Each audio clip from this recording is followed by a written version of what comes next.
दिन भर की उमस के बाद आज अचानक शाम से ही बादल घिर आए थे। अभी भी बारिश की बूंदें गिर रही थी। अंधेरा गहरा कर वातावरण को खामोश और भयानक बना रहा था। मैंने देखा नवीन एक बच्चे की मलिन अपने बिस्तर पर सिकुड़े सो रहे थे। मैंने उनके बदन पर चादर डाली तो अनजाने में ही उन्होंने आदतन मुझे अपने करीब करने की कोशिश की। धीरे से मैंने उनके बंधन को ढीला कर खुद को मुक्त किया और बरामदे में आ गई। ठंडी हवा का झोंका एक बार तो सिहरा गया। चारों ओर खामोशी और नींद में डूबी दुनिया को देखते हुए मैंने सोचा, बस आज की रात इस घर में हूँ, कल सुबह ही तो नबीन से और इस घर से 4 सालों की जिम्मेदारी से आज़ादी मिल जाएगी। मुझे फिर मैं आकाश के साथ अपनी नई दुनिया बसाऊंगी और घुट घुट कर जीने से मुक्ति मिल जाएगी। फिर मेरे पास ढेर सारा पैसा, एक कामयाब पति और कुछ दिनों के बाद एक बच्चा भी होगा। बस किसी तरह कल नबीन से कहना होगा मुझे। मैंने बरामदे से ही नबीन की ओर एक बार देखा। वो मेरे ख्यालों से बेखबर, थका मांदा अपने सपनों की दुनिया में खोया था। नहीं, मैं इस आदमी से प्यार करती भी हूँ या नहीं, शायद 4 वर्षों से एक समझौते की तहत जिंदगी गुजारती आ रही थी। एक ऐसा समझौता जो मेरी गरीब माँ ने तय किया था और मुझसे उम्र भर निभाने को कह गई थी। मुझसे ये दिखावा मेरी सोच पर अचानक ही एक प्रहार हुआ। दरवाजे की घंटी तेजी से बज उठी। दरवाजे की ओर से हमारी आया गौरी की जोर जोर से रोने की आवाज़ आ रही थी। मैंने लपक कर जीने से उतरते हुए दरवाज़ा खोला तो सकते में आ गई।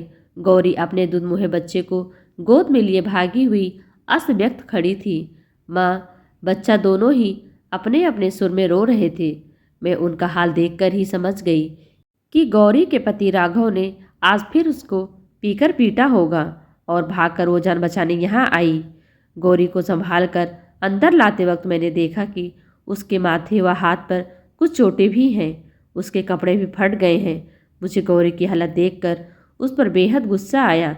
इस औरत से मैंने कितनी बार कहा कि छोड़ दे अपने शराबी पति को, फिर भी यह है कि पिटती रहेगी, लेकिन उस राक्षस को नहीं छोड़ेगी। आखिर क्या है उसमें? इसी तरह मार खाते खाते एक दिन खुद भी मरेगी और बच्चे को भी मारेगी। मैंने गुस्से में बड़बड़ाते हुए फर्स्ट एड बॉक्स से दवा निकाली तो देखा नबीन भी नीचे आ रहे हैं। नबीन ने नींद में ही डूबी आवाज़ में कहा, चलो पुलिस में शिकायत दर्ज कर ही देते हैं। गौरी उस दर्द में भी बोल पड़ी, नहीं नहीं बाबूजी, पुलिस से हमें कोई काम नहीं। मैंने देखा उस औरत को जो पिछले 4 वर्षों से मेरे साथ ही इस घर से जुड़ी हुई है। उसे अक्सर मैंने अपने नालायक पति की बेरहम मार का शिकार होते हुए देखा है। कभी कभी तो बेचारी अधमरे सी होकर बिस्तर से कई दिनों तक उठने लायक भी नहीं रहती। फिर भी मैंने कभी उससे पति की शिकायत थाने में दर्ज कराने की बात नहीं सुनी। ना ही वो अपने नाकार पति को छोड़कर जा सकती है। पता नहीं इस बेवकूफ़ औरत को अपने पति में कौन सा देवता नजर आता है। मैंने घड़ी की ओर देखा तो रात के 2 बज रहे थे। रोती हुई गौरी व उसके बच्चे को जबरदस्ती थोड़ा सा दूध पिलाकर मैंने बाहर के कमरे में ही सुलवा दिया। नबीन के साथ जब मैं बेडरूम में आई तो देखा जाने किसी एक खिड़की के खुले रहने से तेज हवा के झोंकों के साथ आती बारिश की बूंदों ने बिस्तर के एक हिस्से को गीला कर दिया था। मजबूरन नबीन के दूसरे हिस्से पर ही मैं सिमट गई थी। समझ में नहीं आ रहा था कि कैसे नबीन से मैं उसे छोड़कर जाने की बात कहूँ। नबीन मुझसे इतना प्यार करते हैं कि शायद उन्हें यकीन भी ना हो। क्या हुआ बरखा, नींद नहीं आ रही? नबीन ने अंधेरे में जैसे मुझे देख लिया था। गौरी की हालात ठीक नहीं है। हाँ, 2-4 दिनों तक वो तुम्हारी मदद नहीं कर सकेगी, इसलिए परेशान ना हो तुम। लेकिन इतनी सी बात के लिए अपनी नींद खराब मत करो। परेशानी हर नौकर को लेकर होती ही है। नबीन को अंधेरे में ही मेरी नींद से दूर आंखें तो दिख रही थी, लेकिन मेरे मन में चलने वाली परेशानी का कारण पता नहीं था। हाँ, ये सच था कि हर बार गौरी के पिटने के बाद मैं परेशान होती थी, क्योंकि काम का सारा बोझ मुझ पर ही आ जाता था। लेकिन इस बार मेरी परेशानी की वजह गौरी नहीं थी, नबीन सो चुके थे। मैं सोच रही थी, पिता की अचानक मौत के बाद माँ एकदम टूट सी गई थी। मेरे पिता एक शिक्षक थे और एक बंधी बधाई कमाई का ही हमारा परिवार चल रहा था। छोटा भाई मेडिकल की महंगी पढ़ाई कर रहा था। उन्हीं दिनों कोई नवीन का रिश्ता लेकर हमारे घर आया था। नवीन एक प्रेस में काम करते थे। माता पिता के अलावा एक भाई भी था जो एक बड़ी कंपनी में कार्यरत था। मेरी माँ को इस रिश्ते से कोई ऐतराज़ नहीं था। उन्होंने एक बार भी मेरी इच्छा अनिच्छा जानने की कोशिश नहीं की और मेरी शादी नवीन से हो गई। यहाँ आकर नवीन से मुझे कोई शिकायत नहीं थी शुरू शुरू में, पर धीरे धीरे मुझे लगने लगा कि मेरे सास ससुर का झुकाव मेरे देवर के प्रति ज़्यादा था, क्योंकि उसके पास अधिक पैसा जो था। अपने ईमानदार पति को मैंने कभी बेईमानी या झूठी कमाई करते नहीं देखा, पर मायके की तरह ही मुट्ठी भर ईमानदारी के पैसे पर मैं नवीन से कुछ कहना चाहती तो वो ईमानदारी का लंबा चौड़ा भाषण देकर मुझे खामोश कर देते। मेरी खामोशी को वो मेरी सहमत समझ लेते, पर मेरी खामोशी के पीछे छिपी मेरी परेशानी व बेचैन मन को वह समझ न पाते।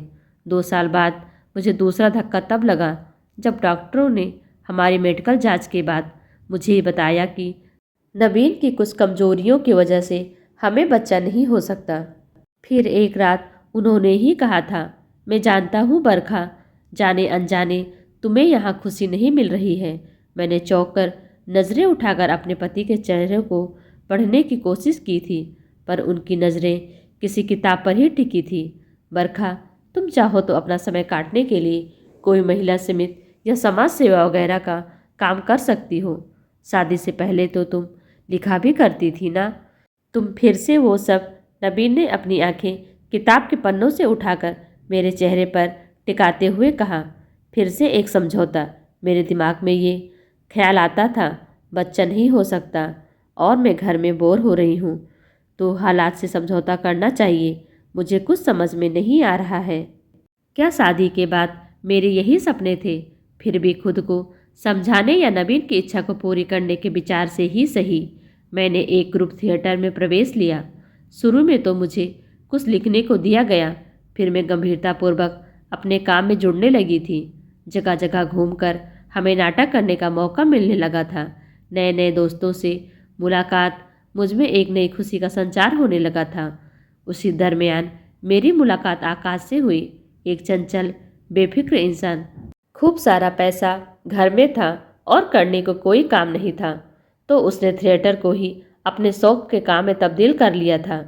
किसी खामोश शाम को भावुक होकर मैंने अपने घर परिवार का सारा ब्यौरा उससे कह दिया। उसके आकर्षक शारीरिक व्यक्तित्व से प्रभावित होकर मैं नवीन के प्रति अपनी जिम्मेदारियों को नज़रअंदाज भी करने लगी थी। आकाश ने अपने प्यार का इजहार मुझसे कर दिया था। वो अपने घर पर मेरा इंतज़ार करने लगा था, लेकिन मैं चाहकर भी नवीन से कुछ नहीं कह पाई थी।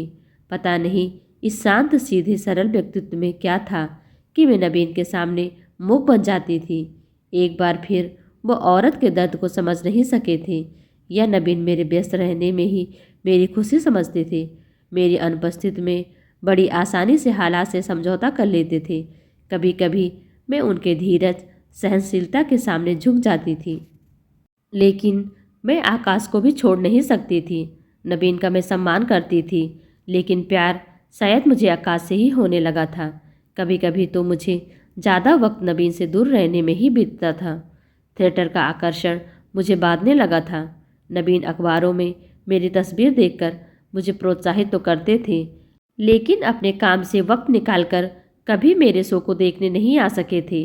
पहले तो 1-2 बार मैं उनसे कहा करती थी, प्रेस में काम करते हो, कभी तो रिपोर्टर की हैसियत से ही सही हमारे शो में आ जाया करो।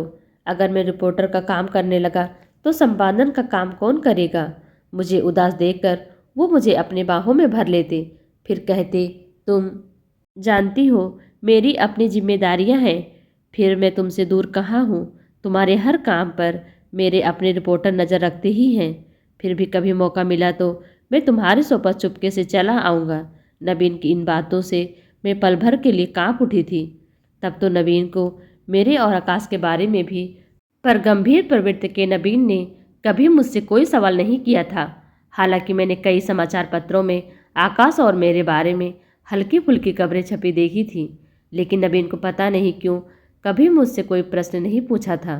मैं चाहती थी कि नबीन मुझसे कोई सवाल करे ताकि मुझे आकाश के विषय में बात करने का मौका मिले, लेकिन आकाश का फ़ोन भी कई बार आता था। तब भी मैंने नबीन के चेहरे पर कोई उत्सुकता या जिज्ञासा कभी नहीं देखी। शायद नबीन मेरे धैर्य देख रहे थे। दूसरी ओर आकाश चाहता था कि अब मुझे बिना देर किए हुए नबीन से स्पष्ट बातों में बात कर लेनी चाहिए। नबीन की बाहों के घेरे से निकलना मेरे लिए बेहद मुश्किल था। जाने कब मेरी पलकों ने मेरी जागती आंखों को ढक लिया। सुबह जब आंखें खुली तो धूप का एक टुकड़ा कमरे में चमक रहा था और फ़ोन की घंटी बज रही थी। चौंक कर मैंने घड़ी की ओर देखा तो 9 से ऊपर हो रहे थे। आकाश होगा। फ़ोन उठाते हुए मेरा दिल जोरों से धड़क रहा था। बिस्तर पर नबीन नहीं थे। शायद अब तक वे ऑफिस के लिए निकल चुके होंगे। गुड मॉर्निंग मैडम, मेरी आवाज़ सुनते ही आकाश ने कहा। मैंने धीरे से जवाब भी दिया। क्या मैडम, अब तक आपको यहाँ आ जाना चाहिए था। और वैसे तुम कर क्या रही हो? आकाश मेरे इंतज़ार में उतावला हो रहा था। आकाश, मैं थोड़ी परेशान हूँ। मैं तुमसे बाद में बात करती हूँ। मैंने इधर उधर देखते हुए नबीन को टटोलने की कोशिश की। बात तो मुझे तुमसे करनी है बरखा। तुम्हें 1 घंटे में यहाँ आना ही है। तुम जानती हो मैं यहाँ किस तरह। खैर, तुम नहीं समझोगी। वैसे तुम परेशान क्यों हो? शायद आकाश को अचानक मेरी परेशानी का ख्याल हो आया था। वो कुछ नहीं। मैं अभी आकाश से ज़्यादा बातें नहीं कर सकती थी। उसे टालना चाहती थी, पर वो आज मुझे छोड़ नहीं रहा था। बीबी जी, आप उठ गई? पीछे से गौरी की आवाज़ सुनकर मैं अनजाने में ही काँप गई। रिसीवर को बिना सोचे समझे ही नीचे रख दिया। मैं आपका ही इंतज़ार कर रही थी। नाश्ता मैंने तैयार कर दिया है। मैं घर जाना चाहती हूँ। गौरी ने चाय का कप मेरी ओर बढ़ाते हुए कहा। मैंने देखा उसके चेहरे पर खून की लकीरें स्पष्ट दिख रही थी। मैंने अपने सामने बैठी उस औरत को देख रही थी जो अपने मर्द से पिटने मार खाने के बावजूद उसे छोड़ नहीं सकती थी।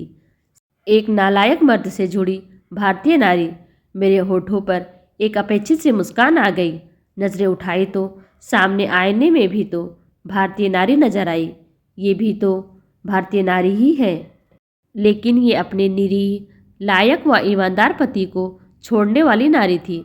पति का गुनाह यही था कि उसने अपने पत्नी पर हद से ज़्यादा विश्वास किया था। गौरी साहब कहाँ हैं? मैंने गौरी से जानना चाहा। वो तो फूल खरीदने गए हैं। फूल? मुझे अचरज हुआ कि अचानक नवीन को फूल की क्या ज़रूरत आ पड़ी। रोज़ तो मैं बगीचे से ही फूल तोड़कर फूलदानों में सजाया करती थी। साहब कह रहे थे कि आज आप दोनों की शादी का साल गिरा है। और गौरी कहते जा रही थी। मैं सिर पर हाथों को थामकर धम से बैठ गई। बीबी जी, क्या हुआ? आप ठीक तो है ना? गौरी को अचानक मेरा ख्याल आया और उसने मेरे माथे को छुआ। हाँ गौरी, ठीक हूँ। मुझे शर्मिंदगी महसूस हो रही थी कि अब मैं अपनी शादी की वर्षगांठ भी भूलने लगी थी। शादी की 4थी सालगिरह मुबारक हो। नबीन ने फूलों का गुच्छों के साथ मुझे बाहों में भर लिया तो मेरी आंखें बरस पड़ी। इन बाहों के बंधन से निकलकर जाना अब मेरे लिए नामुमकिन था। दोस्तों, आपको यह कहानी कैसी लगी कमेंट कर हमें ज़रूर बताएं। वीडियो को लाइक कर चैनल को सब्सक्राइब करना बिल्कुल भी ना भूलें। Thanks for watching.